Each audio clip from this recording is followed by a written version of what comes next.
Hello, everyone. Thank you again for joining Dorsey Ross on this episode of The Dorsey Ross Show.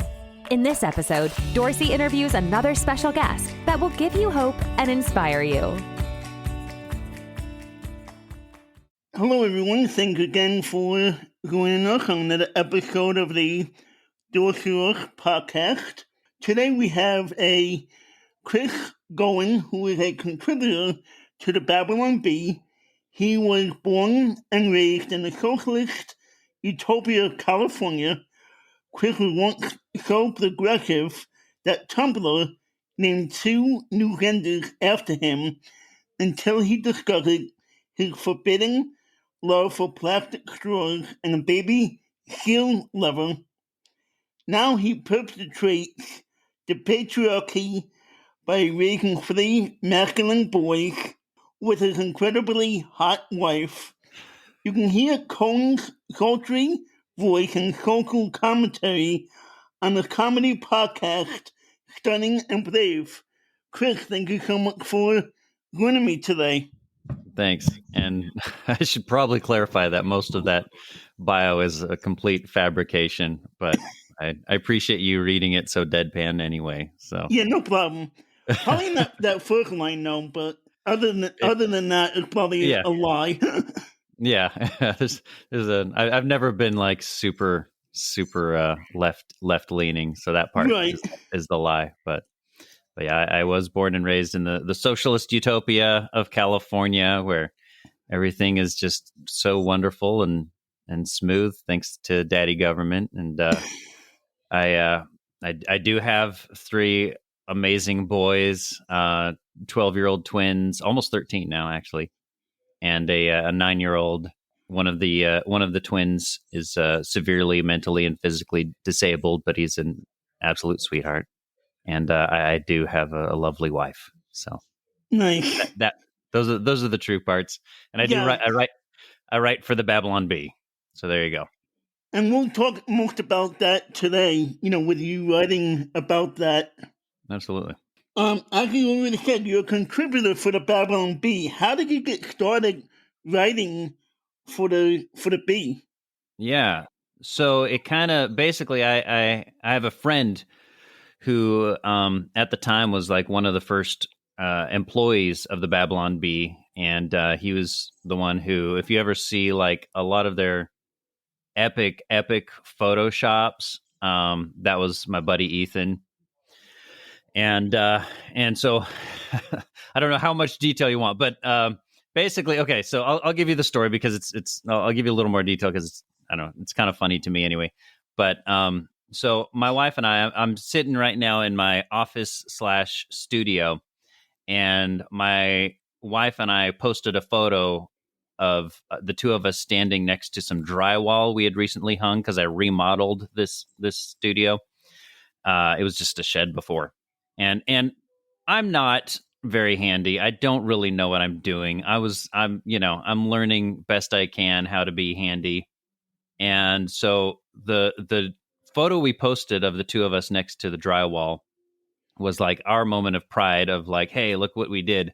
But it was actually one of the worst drywall hanging jobs you could do. We started from the top instead of the bottom, and just like it was just not that good. That aside, though, it was a photo of the 2 of us that I'd posted. So my buddy Ethan, the Photoshop guy for the Bee, he's like, hey, I'm writing an article for the Bee. Can I just borrow your photo so I don't have to use like a stock photo for this article I'm writing about? It's, making fun of old ladies making irrelevant comments on Facebook, basically was the joke. So I'm like, sure, yeah, go for it. Just a heads up, it's a terrible drywall hanging job, and several people have already let me know that, so it might distract from the joke. And sure enough, he writes the article, uses our photo, and the joke gets on, at least on Twitter, I noticed a lot of replies like, that is the worst drywall job I've ever seen. So that was my first part of like, I was a fan of the Babylon Bee from the beginning. I was a fan of the creator, Adam Ford, before he even started the Babylon Bee. But that was my first, like, hey, here I am, like, featured in the Babylon Bee. And it's basically, I'm just getting roasted the entire time. Totally, like, takes away from the funny article and headline and joke that Ethan had written. But it was fun anyway. I knew it was going to happen, so I was totally prepared to just get roasted on Twitter about that. But so after that, he was like, hey, if you want to try writing some headlines and maybe articles for the Bee, just pitch me, 30 to 40 ideas, and I can pass it on to our editor-in-chief, Kyle. So I think I pitched like 50, and Kyle is not a man of many words unless he's writing an article. And he was like, all right, yeah, you're in. And so that was kind of how I got in. And so I started writing headlines first and just kind of pitching a ton of those. And some of those would get greenlit and then turned into articles. And then from there, I started writing articles. My very first article was a fake op-ed by, I can't even remember, some conservative pundit, Bill O'Reilly. That's what it was. And it was an opinion piece by Bill O'Reilly. And basically the headline was, if global warming is real, how do you explain ice cream?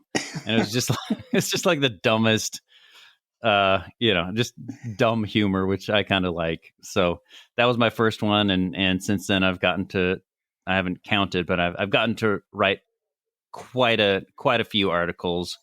And now I'm even starting to kind of dip my toes in the water with some of the video stuff. Okay. Is that what you wanted to do, or like, is that your job, or was that your passion in your life, or was it something else that you were doing and you just got pulled into it, I guess? So I have a day job. I work as a manager for call center customer service for a major corporation, and so that's kind of my full-time job. But I've always had a creative bent. Back in the day, almost 10 years ago now, around 10 years ago, actually, I had a web series called The Bible News Network. And it was just like this comedy web series where it was like a modern newscast, and we would just report like live on the events of the Bible, as they were occurring, starting with the Genesis creation account.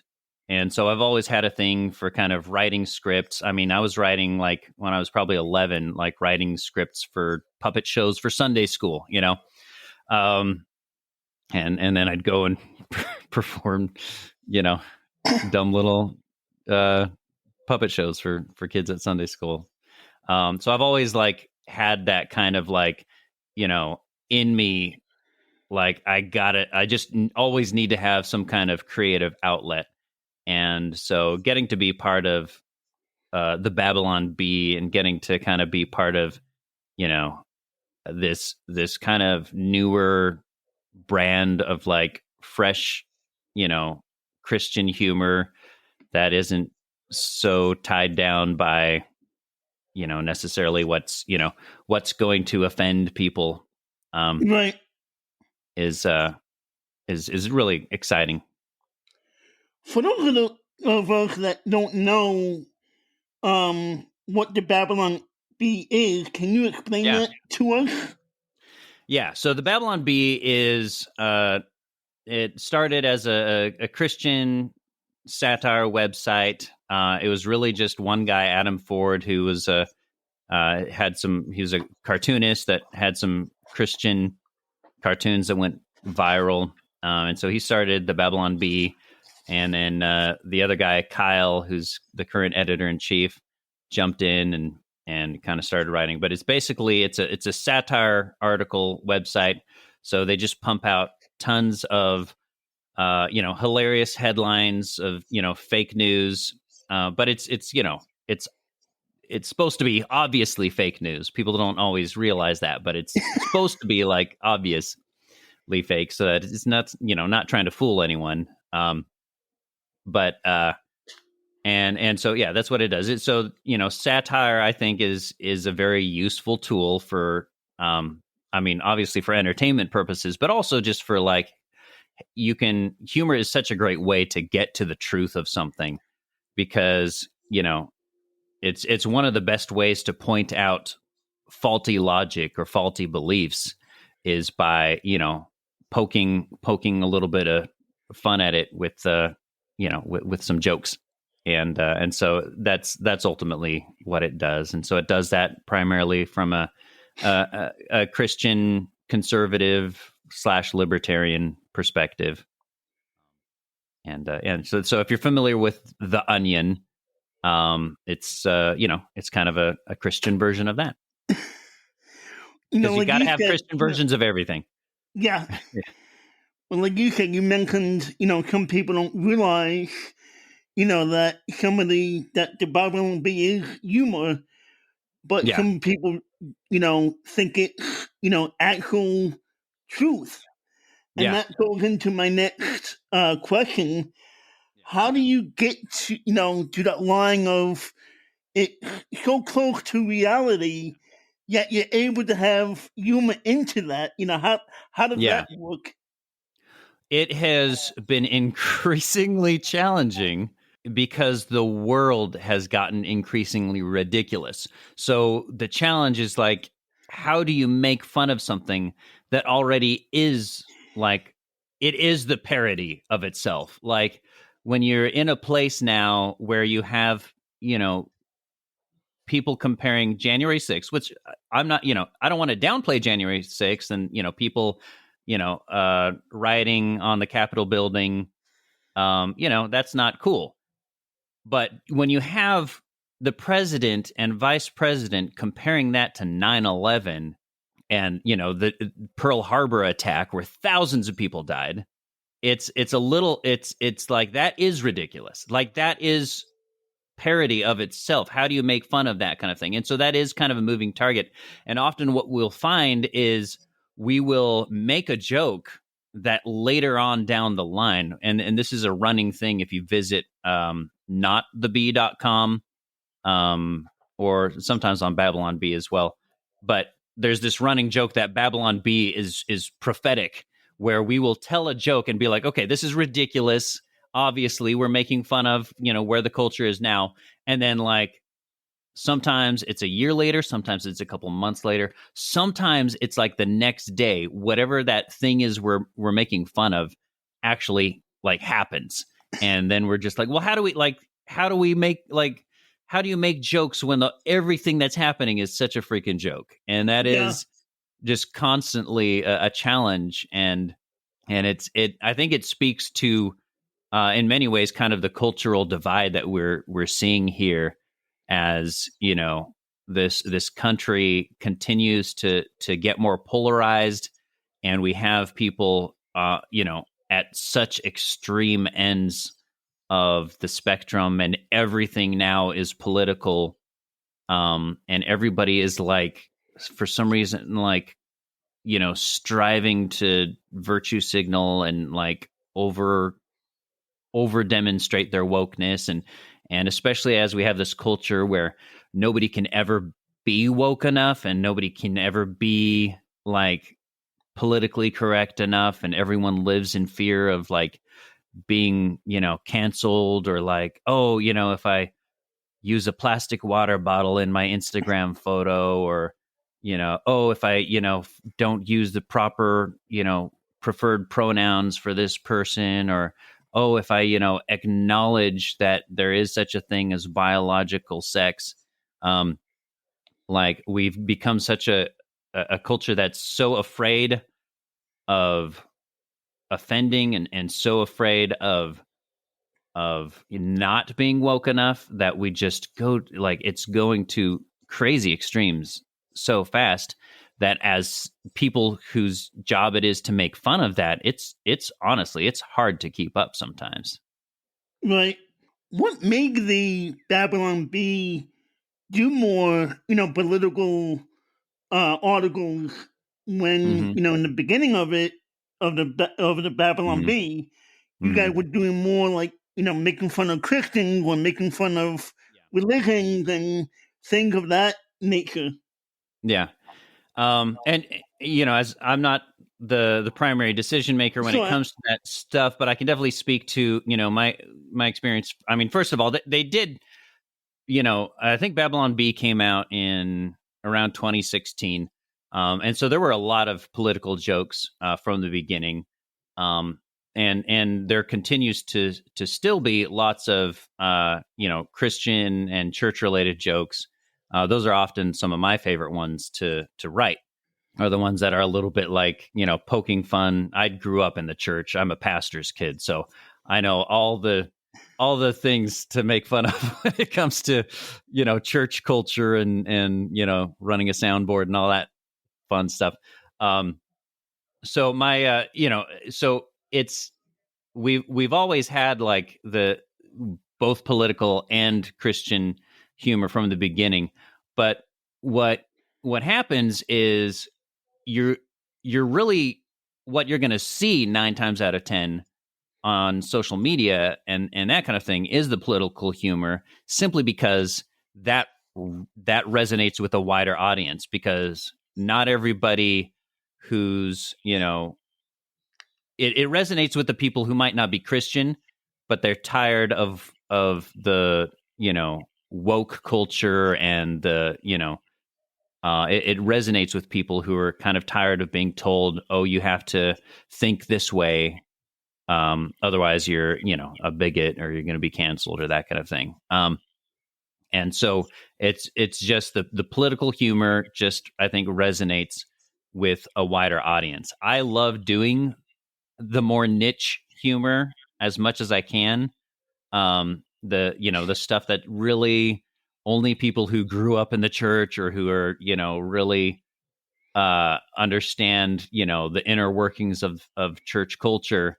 I love doing those, but they simply don't get as many shares, and they just don't get spread as widely as the political stuff that gets shared by Elon Musk and people like that. So I think that's Elon Musk and Donald Trump Jr. and Ben Shapiro and whoever else is out there. They tend to share the stuff that they can relate to, and that's going to be the political stuff, and so the Christian stuff just simply doesn't end up getting as much visibility, even though we do still produce it.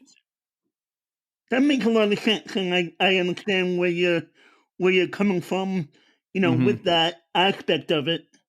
What has been some of your funnier headlines that you have seen, or maybe that you have created? Yeah.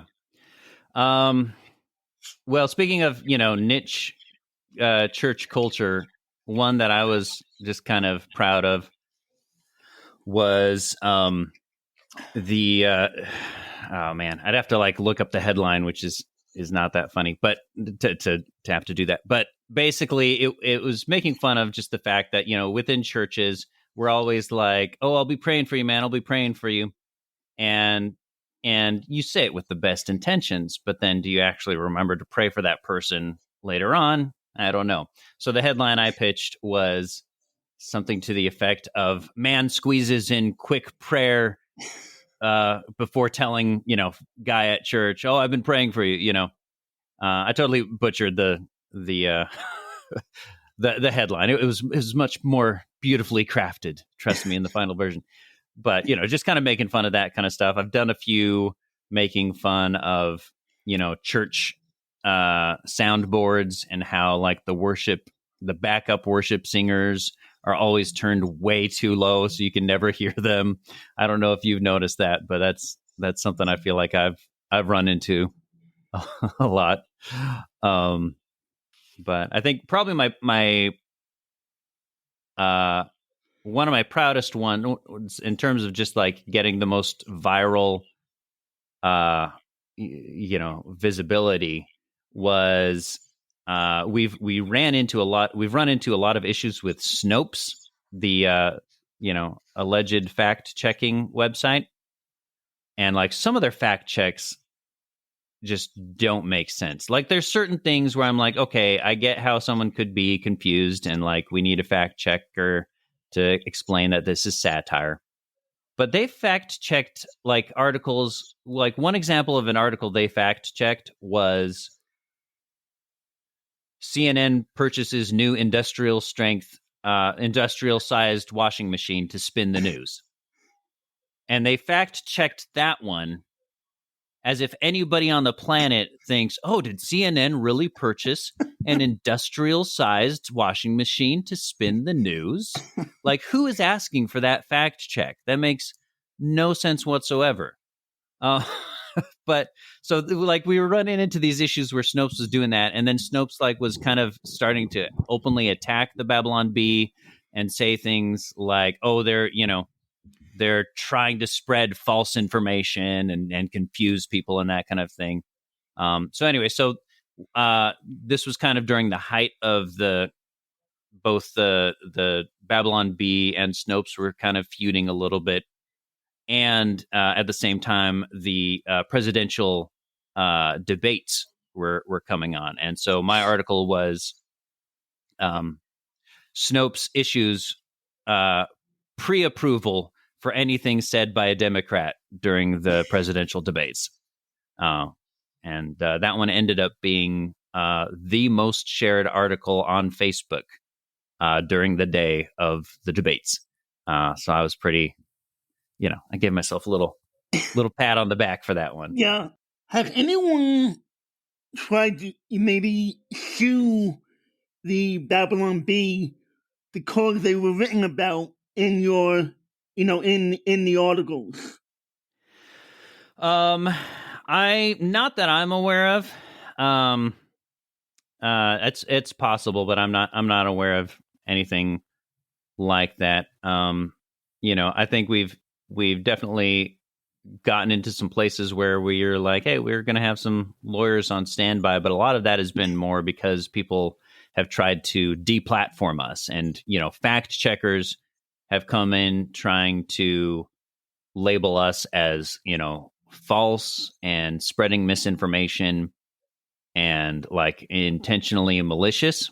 And so that's where we've had to have some lawyers basically on standby to just be like, hey, this is not cool. We literally say on our website that we're satire.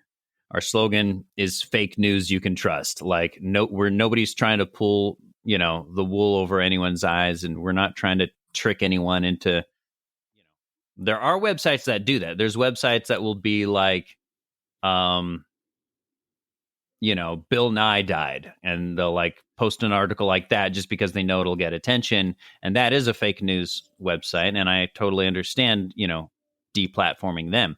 But when it comes to the Babylon Bee, we like, even The Onion doesn't say anywhere prominently on their website that they're satire, but they get shared all the time. But we clearly state, loud and proud, we are satire. So we haven't, I don't know if we've, anybody's got, sued us or anything or threatened anything. We obviously do a lot of, AOC jokes and Biden and lots and Trump and all kinds of, famous people. But I don't think, I'm not aware of any legal issues we've run into as far as that goes. How have you guys avoided the cancel culture that's going around so rampant today? We have a rich CEO with lots of lawyers, and it's been I don't know, honestly. I don't know. I know that we've been squashed. I know that Facebook has definitely reduced our visibility over the years, where Facebook has changed their algorithm somewhat, and so it definitely has gotten harder to expand and grow. But we've still managed to do it. It's just taken a lot more effort, and I think a higher quantity of of hilarious content has been an important part of that. And then, the other thing that we have is we have a lot of paid subscribers who, support the Babylon Bee, and, they get premium content and access to, some discussion boards and forums where they can pitch headlines and that kind of thing. And so that has helped a lot as well, is, bringing that additional financial support to kind of keep us going when, conventional ways of spreading through social networks is, there's always kind of this fine line of, what's going to get squashed today. And sometimes we'll write this amazing article, but the algorithm won't like it and Facebook will squash it. And we've had stuff where like Twitter has disabled our account, and, we had to fight them on that. And then, they're all like, oh, that was a mistake on our part. Totally accidental. So, there is kind of always that, looming threat of the, left-leaning, tech companies just do not like us and don't like having us on their platform. Why do you think that is? Do you think it's because you're a Christian company, or do you think you guys make fun of them, or how does that work? Yeah, I mean, well, if you look at Twitter, so for example, Matt Walsh just got banned from Twitter. Matt Walsh, who is a columnist and blogger for the Daily Wire, he just got banned from Twitter over, his opinion on whether boys can be girls and girls can be boys. That is, we've gone from, at the beginning, it was like, okay, no, don't say anything hateful or harassment, or, just kind of common courtesy stuff. But your opinion can be whatever you want. But now we're at a place where, these people are full on thought police now, and that is a major shift that's happened within the last few years, where it used to be like, you can have terrible opinions, but we are in favor of free speech. And, as long as those opinions don't borderline into threat or, using the N-word or something like that, but now we're in a place where Facebook actually had to admit in a court of law, when they were being sued for the issues that have come from their supposed fact-checking services, they acknowledged that, well, it wasn't actually fact-checking, it was opinion-checking. And that is what we have now on Twitter and Facebook, is opinion checking, which is so stinking dangerous, because the best way for a bad opinion to get squashed, in my opinion, is to let it see the light, so that people can engage with it and say, hey, that's a terrible opinion. Here are the reasons why. But the minute you just squash someone for having that opinion, you're making a martyr out of them. And anyone who might have sympathy toward them, you're creating this. You're not squashing them. You're just creating more of a divide. You're creating less conversation that can be had, where we can come to a meeting of the minds. And that was what used to make, Facebook and Twitter beautiful, was like, yeah, there's totally toxic arguments, but there's still that meeting of the minds where, like, you can come at something from a completely different perspective, and we can engage, and sometimes it'll be productive, sometimes it won't. But the moment you take away that ability to engage with someone you disagree with, you're preventing so many seeds of truth from being planted. You're preventing people from having anything other than an echo chamber, which is so dangerous, because our beliefs deserve to be challenged. If something is the truth, it deserves to be challenged. If something is not the truth, it deserves to be challenged even more. And if you just mute that voice, then you are taking away the opportunity for anyone to challenge that voice. Yeah. Well, before I become the next headline on the of one of your articles in the Babylon Bee, let's talk about your family and especially about your son who has special needs. Yeah. So that's my son Hunter. He's like I said, he's a twin. And so he has something called package area, which basically means his brain didn't fully develop in the womb. And it manifests basically with him having a mental and physical abilities of an infant.